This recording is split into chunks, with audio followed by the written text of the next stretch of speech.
Bajo la Lupa, la primera clínica periodística pro fomento de virtudes ciudadanas. Necesitamos información que conduzca al compromiso por el bien. Los principios valen por sí. Sin espacio para el odio y sin espacio para el sectarismo. Aquellos temas que nos preocupan como sociedad son diagnosticados bajo la lupa de hombres y mujeres creyentes del consenso, la cooperación conjunta y la reflexión propositiva, siendo ciudadanos a favor de la prosperidad común. Las confrontaciones ya fueron suficientes. Bienvenidos.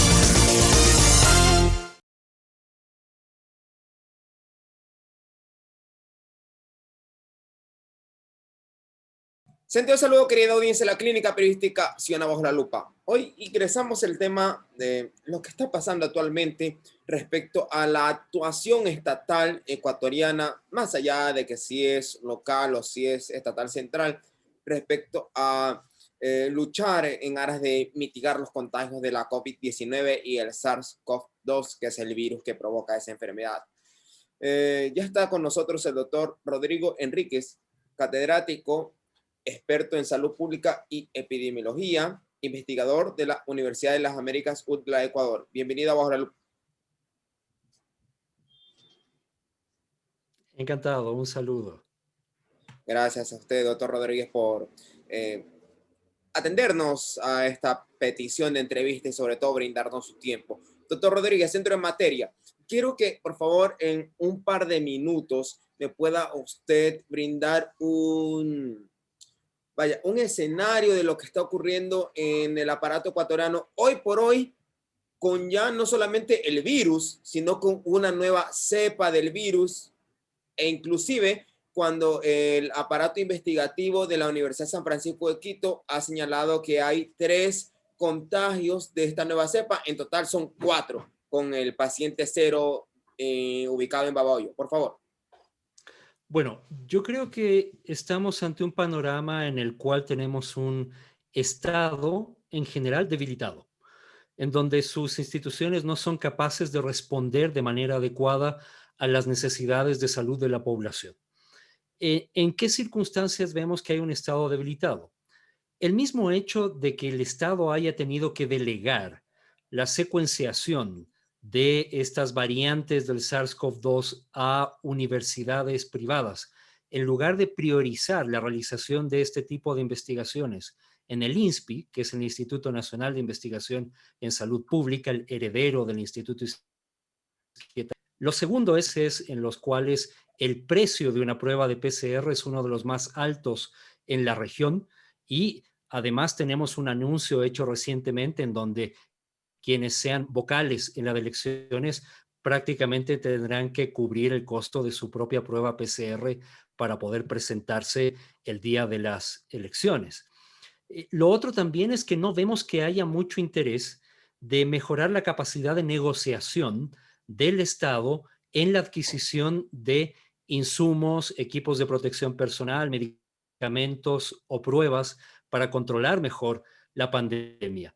Y finalmente tenemos un Estado que trata de figurar como si fuera exitoso en el control de la pandemia, mientras en las estadísticas tienes un exceso de muertes de más de 40,000 defunciones en lo que va del año 2020. Entonces, lamentablemente vemos un Estado debilitado, fragmentado, y en donde se podría resumir la actitud del gobierno con una sola palabra, que es desidia. Doctor Enríquez, usted ha dibujado un entorno no tan favorable y no tan positivo. No quiero decir con eso que sea usted fatalista ni tampoco sea pesimista, pero quiero remitirme a los hechos e ir con usted poco a poco desgranando algunos. Y aparte de eso, ir contestando las preguntas de la audiencia, que básicamente es entrevista. Usted no es la primera vez que comparece Bajo la Lupa. Quiero que esta entrevista sea más que informativa, que está bien, sobre todo absolver las preguntas de la audiencia que probablemente se quedan y que no se realizan en las entrevistas por factor tiempo y demás.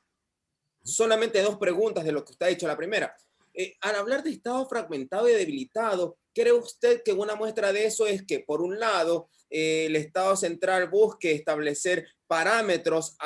Hay quienes señalan que a veces son tardíos, como por ejemplo el control respecto a los pasajeros que llegan a Ecuador y la prueba PCR, ya con la nueva variante ahora es obligatoria, la prueba PCR antes era aleatoria, me corrige si estoy equivocado, eso por un lado, y por otro lado, el que existan los gobiernos autónomos descentralizados con diferentes estrategias, por ejemplo, el gobierno autónomo descentralizado municipal de Guayaquil, impulsando una campaña de desparasitación en el peor de los casos, aunque se cree que en el mejor de los casos sería para combatir la COVID, porque en alguna que otra persona ha funcionado. Doctor Enríquez, ¿le parece que eso es una muestra de su calificativo al Estado? Definitivamente, es decir, estamos viendo un sistema de salud público que tiene una rectoría débil. Un ejemplo muy claro de esa debilidad en rectoría es que sea incapaz de prohibir acciones individuales, independientes por parte de un municipio, entregando a la población de manera indiscriminada un antiparasitario en una campaña que no tiene justificación alguna. El mismo Ministerio de Salud, a través de la Agencia de Regulación y Control Sanitario, ha mencionado que la ivermectina no debería utilizarse ni para la prevención ni para el tratamiento de COVID-19. Y sin embargo, se permite que se realicen ese tipo de acciones. Y ahí vemos un claro ejemplo de rectoría o capacidad de gobernar débil. Y cuando me refiero a fragmentación, me estoy refiriendo a que tenemos un sistema de salud que, en lugar de ser un sistema único, integrado, que permite, no necesariamente centralizado, pero lo suficientemente integrado como para que las diferentes instituciones, por ejemplo, seguridad social, seguridad de Fuerzas Armadas, policía, sector privado y Ministerio de Salud, puedan coordinar. El mismo sistema de información es diferente entre cada institución y, por lo tanto, no hay información adecuada para tomar decisiones. El cruce de información no se da, la información se registra de manera tardía y eso impide que se puedan tomar decisiones adecuadas en el control de la pandemia. Clarísimo. Vamos entonces a las preguntas y respuestas, doctor Enríquez, por favor, con su generosidad. La primera, y voy a tomar algunas de esas, de ahí voy a acomodar las preguntas que nos remitió la audiencia de Bajo la Lupa con parte de su manifestación pública a través de su red social, que si mal no recuerdo fue ayer. Una de ellas es que usted ya decía que este tipo de fenómenos respecto a la variante del nuevo coronavirus y de la enfermedad, la COVID-19, era de esperarse, y no solamente esta variante actual, que ya la ha incluso clasificado la Universidad de San Francisco de Quito, sino otras variantes inclusive. Al respecto, doctor Enríquez, desde su óptica, ¿puede usted señalar que no será la única variante o la última variante que el mundo y Ecuador verá respecto a este virus y enfermedad? Una característica de los virus, sobre todo de los virus de ARN, como por ejemplo el que produce el COVID-19, es su alta capacidad para mutar, para cambiar. ¿Por qué cambian los virus? Porque básicamente un virus es un paquete de información genética que busca utilizar nuestras células para producir más copias del virus. Un virus básicamente de un paquete de información genética con una instrucción muy clara, y esa instrucción es cópiame. Cada vez que nuestras células producen una copia del virus, existe la posibilidad de que hayan pequeños errores en la copia que llamamos mutaciones. Son propios de cada ser humano. Exactamente. De hecho, son propios de errores en el producir copias del virus. Es como si yo te pusiera a escribir 1000 veces una palabra, va a cambiar un poco tu tipo de letra, incluso podría equivocarte en escribir algunas de esas palabras. Lo mismo pasa cuando nuestro cuerpo replica virus en una infección. Por lo tanto, este es un fenómeno que se da en general en la naturaleza con todos los virus y sobre todo con los virus de ARN como el que produce el COVID-19. Por lo tanto, era algo de esperar. Y es por eso que países como el Reino Unido hacen vigilancia de este tipo de cambios ya desde inicios de la pandemia. Más o menos un 10% de las pruebas que se hacen en el Reino Unido se toman muestras para hacer la secuenciación y ver si es que hay cambios. Y hemos visto desde inicios de la pandemia hasta ahora que han habido miles de cambios y por lo tanto muchas variantes que se han presentado. La del Reino Unido no es la única. Hay otras que también están generando preocupación, como por ejemplo variantes que se han encontrado en Sudáfrica y recientemente se describieron variantes parecidas a las del Reino Unido que se generaron en Brasil, en la zona de Manaus, en la Amazonía. ¿Por qué preocupan estas variantes? Porque si el virus cambia, eso podría afectar el desempeño de las pruebas que usamos para diagnosticarlas. Las PCRs detectan, exactamente, podríamos tener falsos negativos, ¿sí? De hecho, esta variante del Reino Unido llama la atención porque una de las sondas que servía para detectar la infección por COVID-19 dejó de funcionar, justamente por una mutación en el virus. También preocupa porque podría afectar algunos tratamientos. Por ejemplo, hay terapias que utilizan anticuerpos que se llaman monoclonales, que están dirigidos contra partes específicas del virus. Si el virus cambia, puede ser que el anticuerpo ya no funcione. Y lo mismo puede pasar con las vacunas. Por fortuna no ha pasado, las vacunas siguen siendo eficaces, pero podría pasar. Por eso hay que hacer esta vigilancia. Insisto, no es algo raro, es algo que se esperaba y es algo que venimos monitoreando desde inicios de la pandemia y básicamente tenemos que mantenernos vigilantes. Y que se va a esperar otras variantes inclusive.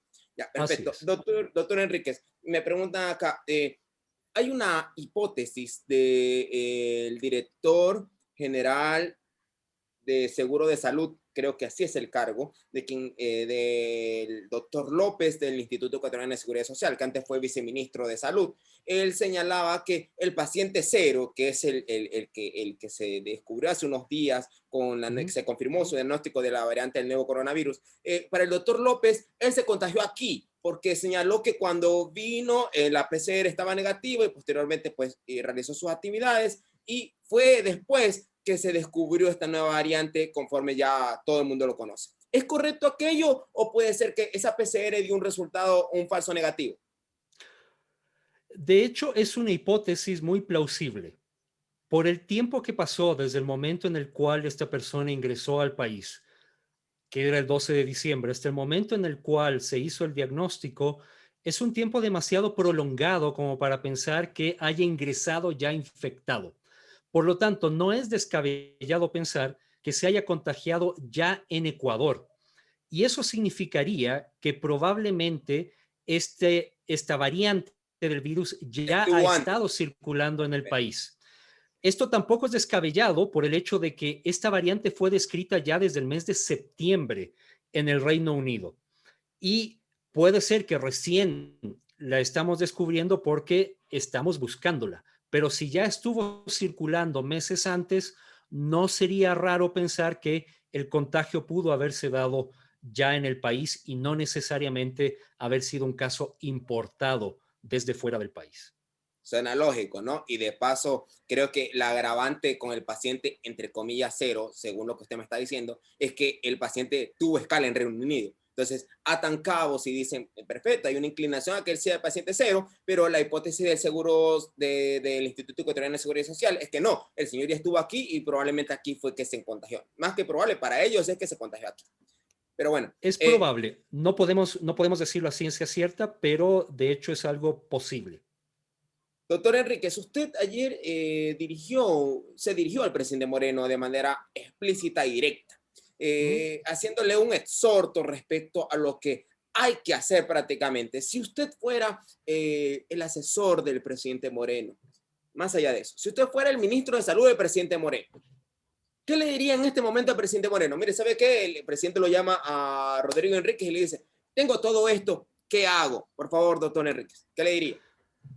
Yo diría que en primer lugar, nuestra responsabilidad como Estado y como gobierno es darle las condiciones a la ciudadanía para que pueda cuidarse adecuadamente. Y eso significa que tiene que ser responsabilidad del Estado de manera gratuita y ojalá de manera masiva. Es un absurdo que tengamos precios techos de PCR de entre 80 a 120 dólares cuando el costo de realización de una prueba de estas, cuando se hacen a gran escala, no debería superar los 10 dólares por prueba. Y eso es algo que debería subsidiar o debería financiar el Estado.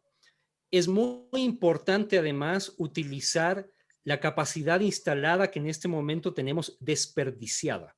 Tenemos una gran cantidad de laboratorios de genética o de biología molecular que podrían contribuir a masificar el acceso a pruebas.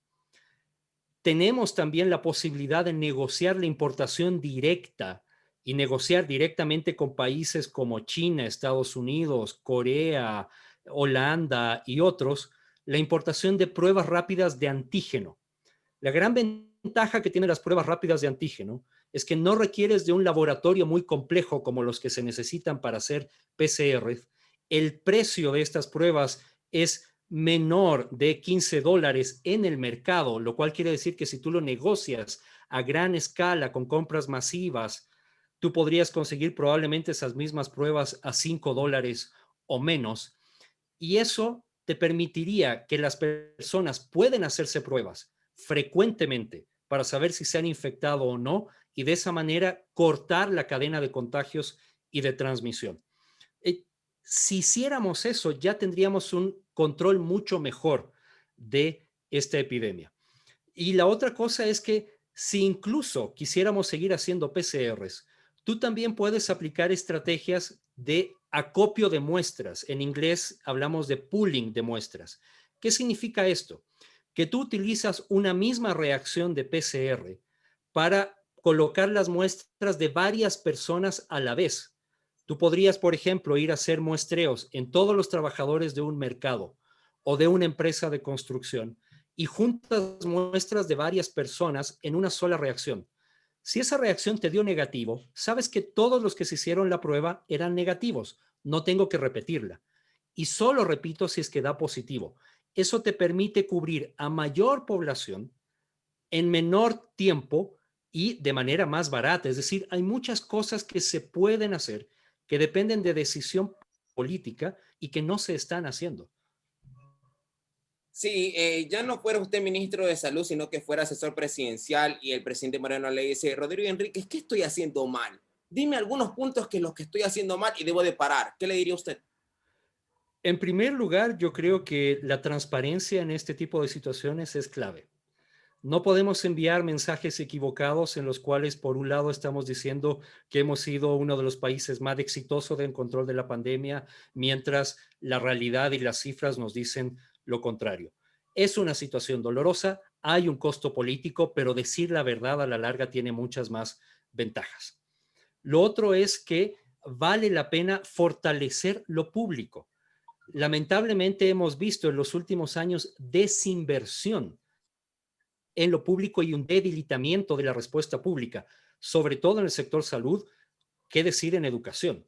Y más bien lo que necesitamos aquí es lo opuesto, hay que fortalecer lo público.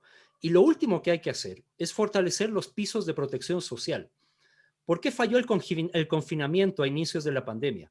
Porque no le puedes exigir a alguien que vive del comercio informal, de vender unas pocas cosas durante el día para poder comer, que se quede en casa encerrado 2 semanas, porque o salgo a vender algo o no como, o mi familia no come, que es peor.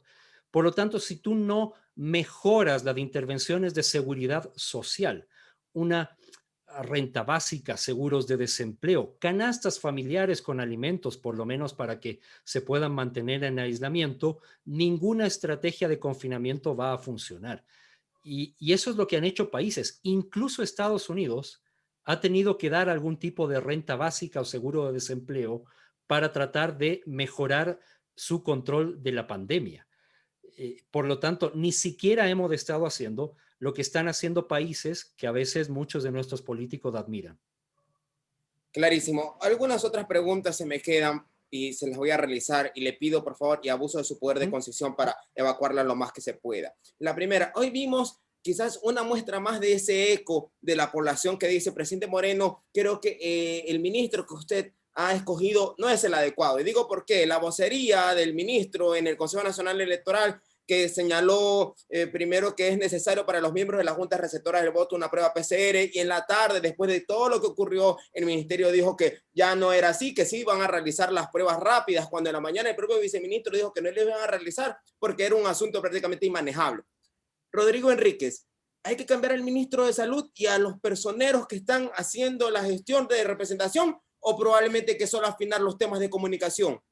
Yo creo que estamos en un momento en el cual el cortar cabezas o cambiar nombres no nos sirve. Yo creo que más bien hay que trabajar con la gente que en este momento está, afinar los temas de comunicación y mejorar el asesoramiento que están recibiendo.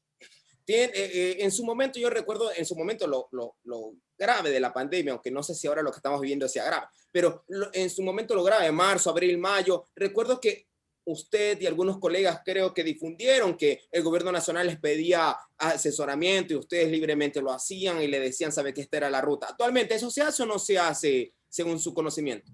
No, de hecho, en este momento más bien son los municipios los que están apoyándose mucho más en la academia que el mismo gobierno. Dejó de Hay mucha hacerse. más cercanía, hay mucha más cercanía, por ejemplo, con los GATS de Guayaquil, de Quito, de Cuenca y de otras ciudades que con el gobierno central. Perfecto. Doctor Rodríguez, me dicen, ¿qué hacemos con el tema del monitoreo de temperatura en las muñecas, o lo otro, estas campañas que salen señores a estar fumigando en las calles y tantas cosas? ¿Sirve o no sirve aquello? Me suena eso cuando existían esos túneles que el COE después dijo que no tenían eficacia alguna en tema de la prevención. La respuesta directa es no sirven de nada y básicamente son un desperdicio de recursos. Y además, si la toma de temperatura no se hace adecuadamente, es decir, la temperatura tiene que ser central, frente, cuello, esa es la temperatura que podría servir de algo. Si hacemos del simulacro de querer tomar la temperatura en el brazo o en la mano, eso no me ayuda a detectar quién tiene fiebre y podría estar dejando pasar a alguien que tal vez sí puede contagiar por no hacer bien las cosas. Si no lo vamos a hacer bien, mejor no lo hagamos. Hay algunos centros comerciales que establecen unas cámaras que apuntan directamente a la cabeza. Eso sí funciona. Podrían servir, sí. En ese caso, el criterio es si es que esa persona tiene fiebre, se le debería impedir el ingreso y debería ser derivada para que sea valorada por personal de salud. La pregunta es quién controla los sensores, porque de lo que me comentan, los sensores están ahí, pero no hay nadie que haga un filtro realmente si se pasó o no se pasó. Lamentablemente se ha convertido en un simulacro. Y yo creo que la mayor parte de quienes nos están viendo son conscientes de eso y lo han vivido en carne propia. Van a un centro comercial o algún local, se simula que te están tomando la temperatura y te dejan pasar. A veces ni siquiera se demoran más de 1 o 2 segundos en el simulacro y simplemente ingresas. Dos preguntas finales, doctor Rodríguez. La primera, si no sirve ni rociar las calles, no sirve la temperatura en la mano, todos esos recursos, ¿a dónde los debo dirigir? ¿Cobro más mascarilla? ¿Reparto mascarilla? ¿Qué hago? Es una opción. De hecho, sí, esos recursos yo los podría redirigir, por ejemplo, para la generación de canastas de alimentación, si yo tengo que obligar a una familia que no tiene recursos a quedarse confinada, o debería redirigirlos para mejorar el acceso a pruebas de bajo costo o gratuitas, o la entrega de medidas de prevención, mascarillas, colocar lavabos, jabón, toallas desechables para que la gente pueda lavarse las manos, desinfectantes, por ejemplo, en lugares estratégicos de la ciudad, por ejemplo, en el transporte público, justamente para poder reducir el contagio de COVID-19. Finalmente, doctor Rodríguez, me preguntan, ¿por qué indigentes? ¿Por qué personas que no usan mascarilla? ¿Por qué los alcohólicos que están en las calles y que las personas lo ven, todo el mundo casi lo ve? ¿Por qué ellos no se contagian y por qué todavía uno observa y los ve por ahí y no están en una UCI y ya han pasado marzo, abril, mayo, hasta todavía este tiempo y hay indigentes que realmente uno lo ve y dice, está más sano que uno, doctor Rodríguez? Probablemente muchos de ellos ya se infectaron y jamás lo supimos, y probablemente muchos de ellos fallecieron sin que nos diéramos cuenta siquiera.